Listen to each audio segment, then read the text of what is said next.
Season 8 is now well underway and the developers are making changes, balance updates and lots of fixes.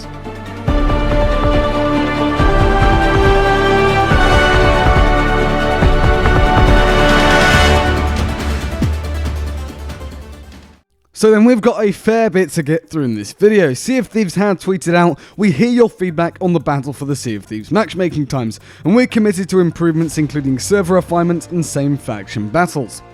While we work on these for early 2023, let lead designer Andrew Preston tell you more, and then a link to this article. Okay then, so it is written by Andrew Preston, of course. Firstly, I'd like to say a huge thank you from the entire team for all the positivity towards Season 8 and for the feedback you've raised around it. It's been a huge release for the team with many hidden complexities, and we're very happy it's being well received by our players. We've heard the feedback from the Sea of Thieves community that matchmaking queue times to get into the battle for the Sea of Thieves can be long. We appreciate that people are eager to make progress in each faction and earn the 2 unique curses that Season 8 offers. This is an area we knew we'd need to monitor and improve even ahead of launching the content update. Since the release of Season 8, we've been working behind the scenes to improve our matchmaking times. We want to take some time to discuss how these queues work and what the team are doing to improve them going forward. First, I'd like to explain why the queue times can sometimes be long for players. Number 1. An imbalance of players between factions. Over the launch period, the data has shown us that different regions often have significantly more players in one faction than the other. This imbalance will also swing towards the other faction at different times of the day. Whenever this imbalance exists, it's always going to result in longer matchmaking times for the faction that has more players in it. Simply put, imagine there's 10 players matchmaking in the underwater tunnels. 9 for the Guardians of Fortune, 1 for the Servants of the Flame. As soon as the first players are paired up against one another, we now have 8 Guardians of Fortune and 0 Servants of the Flame. This means the Guardians of Fortune players will have to wait until a new Servant of the Flame player enters the queue before they can be matched for a battle. Even if we have millions of players all diving into battle, an imbalance in the number of players starting with each faction means that one faction will experience longer wait times than the other. 2. Players on different stamps. To enable Sea of Thieves to support the largest possible number of players, we separate our servers and services into smaller units that are easier to manage. These units are called stamps. This helps us to scale our game and ensure the gameplay experience is great for all players. The downside to arranging our servers in this way is that it means our players can be separated between stamps. Currently, Sea of Thieves does not allow players to migrate between these stamps, which means that even if crews of the opposing faction are ready to fight you, it may not be possible to actually matchmake you all together. This will in turn result in longer queue times as you wait for an opponent who is also on the same stamp as you. 3. Low population regions. Certain regions such as Japan and Australia have lower population of players. This will also result in longer matchmaking times. 4. Xbox controller only preference. Xbox players can select a specific option to only be matched with other players using a controller. The pool of players that select prefer controllers only makes up a significant minority of our player base, and as such there is a small selection of players to choose from.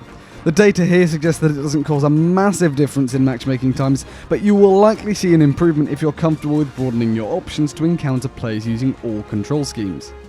Before moving on to the solutions, I'd like to clear up some misconceptions around how skill-based matchmaking could be creating long queue times and how our estimated matchmaking times work on the Hourglass of Fate. Skill-based matchmaking. We've investigated the data and are confident that our skill-based matchmaking is not contributing to long matchmaking times. Our skill-based matchmaking system is based on a variant of the ELO system. We take into account the win/loss ratio of the crew combined, not any session streak, and this informs who you're matched against when you opt into a battle. However, if there aren't any perfect matches waiting for your crew when you opt into your next battle, we broaden the net of players you could face over time to ensure you'll always find a match. This means SBMM isn't restrictive on matchmaking times because we quite quickly move to getting you the next best opponent instead of the perfect opponent for your skill. Estimated matchmaking times on the Hourglass of Fate. Our estimated matchmaking times shown by the Hourglass of Fate are based on the recent history of matchmaking times for that faction on the stamp you're playing on. This helps provide an estimate of how long you'll be matchmaking for, but it is purely an estimate and not a guaranteed time. As mentioned above, the team have been working hard to try and improve our matchmaking queue times. Below is a summary of what we're currently focusing on. Upcoming improvements to matchmaking times. Enabling same faction battles. When a crew dives into the underwater tunnels to seek out a battle, we currently only allow them to match against a rival faction. We will still prioritise this way of play and always try to find a rival faction for you to fight first. However, after a period of time where a match has not been found against a rival faction, we'll open up the search to include battles against a crew in the same faction as you. Think of these battles as skirmishes within your faction. The Guardians of Fortune dueling for honour within their ranks, or the Servants of the Flame clashing for dominance among themselves. Allowing battles within the same faction as a fallback will help reduce long wait times in instances where an otherwise appropriate match cannot be found quickly. These battles will play out in the exact same way as traditional battles. From a gameplay point of view, the only difference being that you're battling a crew of the same faction. Allegiance, hourglass value and streaks can still be earned just as they would in a battle against a rival faction. Most commendations and captaincy stats will count as normal, omitting only a few that specifically involve battling the opposing faction. Cross-stamp migration. As mentioned in the sections on stamps above, Sea of Thieves does not currently support cross-stamp migration, which can result in long matchmaking times. We are actively working on this functionality to ensure that players can eventually be match-made against opponents on a different stamp, which in turn will mean there are more potential opponents to be matched against, reducing the queue times. With the additions described above, we feel our matchmaking times will see the definite improvements and greater overall consistency. The team are actively working on these updates and we hope to deliver them to players in early 2023. In the short term, before these two improvements make it into the game, you can find battles more quickly by using the Hourglass of Fate to see which faction currently has a shorter matchmaking time, and aligning yourself with that faction. But if you only want to increase your allegiance with a specific faction and their matchmaking times are longer, these upcoming improvements will soon be in place to help ensure you don't have to wait as long. The team are actively working on getting these improvements to you as quickly as we can. As always, we appreciate your patience and we'll see you on the seas. Okay then, there are a couple interesting fixes there. Cross-stamp migration is slightly concerning in my opinion because will that not cause lag? I mean, I've played on, for example, OCE servers before which are pretty dead at the moment, as they mentioned, and the lag is off the scale, like my ping goes through the roof. Then, enabling same faction battles, it kinda makes the whole battle for the Sea of Thieves a little bit redundant, but they did say they'll always be prioritising rival factions and not same factions. It's more of a fallback, if that makes sense. Now, Chris Marlowe, principal gameplay engineer on Sea of Thieves, tweeted out saying a great write-up by the wonderful Andrew Preston about some of the issues faced in Season 8 and how we're addressing them. There are many other things in flight too, but this article specifically deals with matchmaking times. Andrew Preston also tweeted out the team are actively working on improving matchmaking times for PvP, as well as a suite of other improvements raised by the community. We care deeply about making the experience the best it can be. Here is a full insight into our plans to improve matchmaking times specifically. This is good. It means they're working on not just matchmaking times. We know that in the next patch, Chris Marlowe said that they're going to be patching a certain exploit, if you know what that is. I'm not going to promote that, but it's very game-breaking at the moment, so I'm glad they're working on that. Probably coming in tomorrow, actually.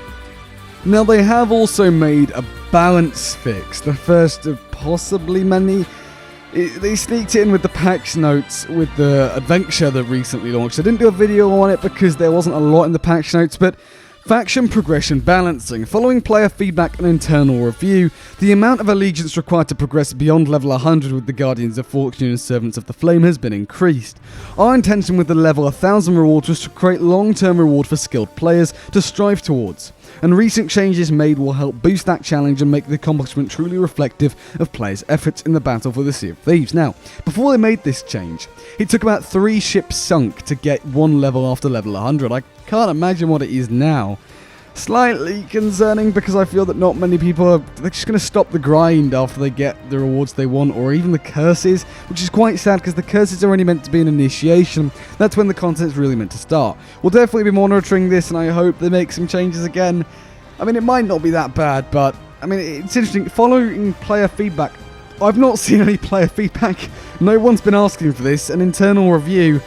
I don't know what they've been reviewing internally, but yeah, everyone's a bit confused where this feedback has actually come from. Anyway, that does just about bring us to the end of this video. Let me know what you think of all this down in the comments below. But thank you guys so much for watching. If you did enjoy them, please do consider leaving a like. It really helps out the channel an absolute ton, and subscribe to stay up to date with all the latest Sea of Thieves news as and when it comes out. Why not hit the bell as well as never miss a single upload. But anyways, apart from all that, thanks for watching and I'll see you later.